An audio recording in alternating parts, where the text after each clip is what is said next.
tunggu kami, Mak. Jangan tinggalkan kami.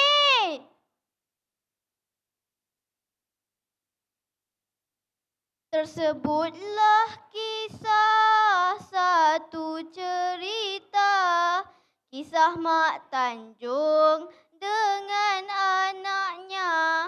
Melur dan Pekan nama mereka, di hujung kampung tempat tinggalnya. Yang dimuliakan Tuan Pengerusi Majlis, barisan panel hakim yang arif lagi bijaksana, penjaga detik yang peka pada masa. Seterusnya hadirin dan rakan-rakan sekalian. Assalamualaikum warahmatullahi wabarakatuh. Nama diberi Muhammad Adib Amsyah bin Khairul Azmil dari Sekolah Kebangsaan Seri Mendapat.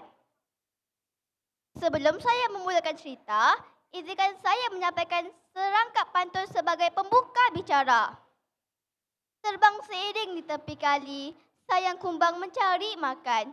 Selamat sejahtera saudara-saudari, batu bulah batu bertangkup saya persembahkan. Pada zaman dahulu, ada sebuah keluarga yang tinggal di hujung sebuah kampung. Mereka, Mak Tanjung dan anak-anaknya, Melur dan Pekan. Setelah kematian suaminya, Mak Tanjung bekerja keras demi menyara kehidupan anak-anaknya. Pada suatu hari, Mak Tanjung teringin hendak makan telur ikan tembakul. Dia pun menangkap ikan yang berhampiran dengan rumahnya. Melur dan Pekan merasa gembira mendengar kata-kata ibu mereka. Tentu malam nanti mereka akan dapat makan telur ikan tembakul. Ye, malam nanti dapat makan sedap. Malam nanti dapat makan sedap. Apabila tiba di sungai, Mak Tanjung pun mula menangkap ikan. Tangguk sini, tangguk sana, tangguk sini. Akhirnya, Mak Tanjung mendapat seekor ikan tembakul yang sangat besar. Dia pun pulang ke rumah dengan berasa gembira. Telur ikan tembakul ini amat sedap. Aku tak sabar untuk menikmatinya, kata Mak Tanjung di dalam hati. Setibanya di rumah, Mak Tanjung meminta Melur untuk menggulai ikan tembakul itu. Melur, tolong gulaikan ikan tembakul untuk Mak. Sipakan sedikit telurnya untuk Mak. Mak ingin pergi ke hutan semula. Baik, Mak. Mulakan gulai ikan tembakul itu dan sipakan sedikit telurnya untuk Mak. Melur pun menggulai ikan tembakul itu. Bau aroma ikan tembakul menyebabkan Pekan berasa lapar.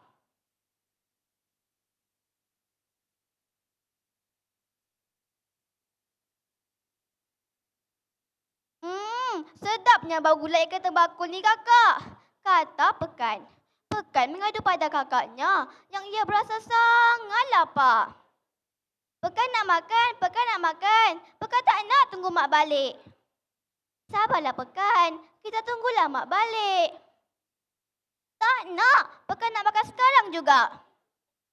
Kawan-kawan rasa Pekan dapat makan tak? Kalau nak tahu, jom kita sambung cerita. Pekan, mari kita makan, ajak Melur kepada Pekan. Mereka makan gulai ikan tembakul itu dengan berselera. Pekan, kita simpankan sedikit telur ikan tembakul ini untuk Mak ya. Jangan kau habiskan pula. Tanpa disedari, ikan tembakul yang disimpan untuk maknya telah habis dimakan oleh Pekan. Melur tidak tahu bagaimana ingin memberitahu kepada maknya. Tidak lama kemudian, Mak Tanjung pun pulang ke rumah. Agak-agaknya mana Melur simpan telur ikan tembakul ni? Melur, mana ikan tembakul untuk Mak? Maaf, Mak. Pekan dah habiskan semua ikan tembakul. Alangkah kecewanya dia dan merasa sangat sedih. Sampai hati kamu berdua buat mak begini. Rungut Mak Tanjung. Alangkah kecewanya dia dan merasa sangat sedih. Air mata Mak Tanjung mengalir tak henti-henti. Dia kepunan telur ikan tembakul. Akhirnya, Mak Tanjung pun berlari menuju ke batu belah batu bertangkup. Orang kampung mempercayai batu itu berpuaka. Mak, tunggu kami, Mak. Mak, jangan tinggalkan pekan, Mak. Mak, tunggu melur. Mak Tanjung tidak menghiraukan jeritan anak-anaknya.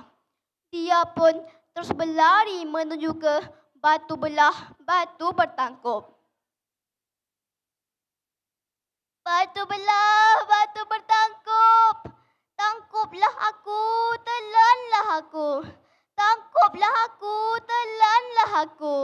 Aku kepunan telur ikan tembakul.